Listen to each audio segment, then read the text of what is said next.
Hi friends, ఈరోజు cabbage టమాటా కూర తయారు చేసే విధానం షేర్ చేయబోతున్నాను. ఇది రోటీ చపాతీ పుల్కాల్లో కూడా చాలా టేస్ట్గా ఉంటుంది.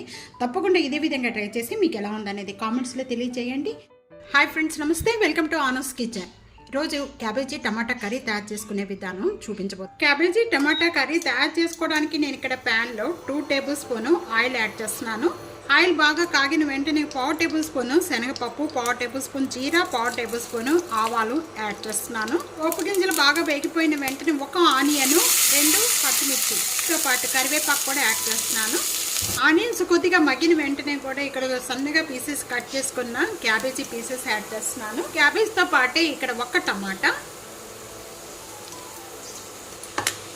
టేస్ట్కి సరిపడా సాల్ట్ యాడ్ చేస్తున్నాను. 1 టేబుల్ స్పూన్, 1/2 టేబుల్ స్పూన్ పసుపు యాడ్ చేస్తున్నాను. మూత పెట్టేసేసుకొని ఒక 4 మినిట్స్ వరకు కూడా కుక్ చేసుకోవాలి. క్యాబేజీలో పచ్చి స్మెల్ పోయేంత వరకు కూడా లో ఫ్లేమ్లో కుక్ చేసుకోండి. ఒక 4 మినిట్స్ వరకు కూడా మధ్య మధ్యలో కొద్దిగా కలుపుతూ ఉండాలి. 3 మినిట్స్ అయిపోయిన వెంటనే ఇప్పుడు ఓపెన్ చేద్దాం. ఈ విధంగా మగ్గిపోయిన వెంటనే 1 టేబుల్ స్పూన్ ఇక్కడ కారం యాడ్ చేస్తున్నాను. 1 కప్పు వాటర్ యాడ్ చేస్తున్నాను. క్యాబేజీ బాగా మగ్గిన తర్వాత వాటర్ యాడ్ చేసుకోండి.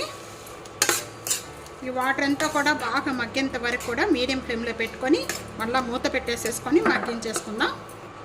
ఈ విధంగా 3 మినిట్స్ వరకు కూడా మధ్య మధ్యలో మూత ఓపెన్ చేసి ఈ విధంగా కలుపుకుంటూ ఉండాలండి.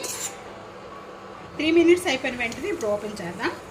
ఇక్కడ వాటర్ అంతా బాగా మగ్గిపోయి గ్రేవీ అంతా బాగా చిక్కబడిపోయింది. ఈ విధంగా చిక్కబడిపోయిన వెంటనే కూడా దించే ముందు కొద్దిగా కొత్తిమీర వేసేసుకుందాం.